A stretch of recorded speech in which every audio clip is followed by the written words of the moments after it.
uZinhle Khathi ubefunda umatikuletsheni esiphapheme high school kwaDumisa. Uyisisulu sakamuva ke sodlame oluyamene nobulili esifundazweni KwaZulu-Natal. Ugogo wakhe uSholoni Khathi uthi uyokuxoxela amagwaba abechobana akubona kumzukulu wakhe. Lenhloko uma bokoboko mangithi ngimuthi igazi libuye ngami lehle ngendololwane inhloko iyabokozela mangithi ngimuthi la kuyaxega la emqaleni uyaxega unenxebe la kulomthambo lethi nje igazi alivukeleke ngithathe ithawula elikhulu ngimbeke kulona libe manzi lithi teke.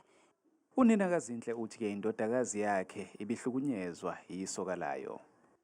Bayakuveza lokho ukuthi benako kona ukumphonza impamani.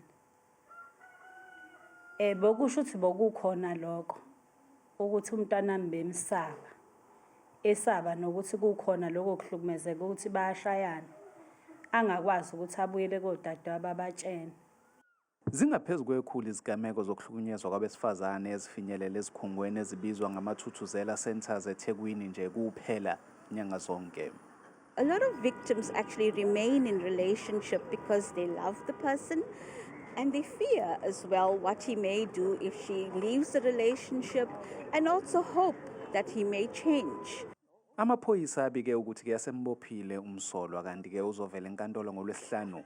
Umndeni usucele nanoma ubani ongalula isandla ukuba ngenelele njengoba nje ikati lileleziko.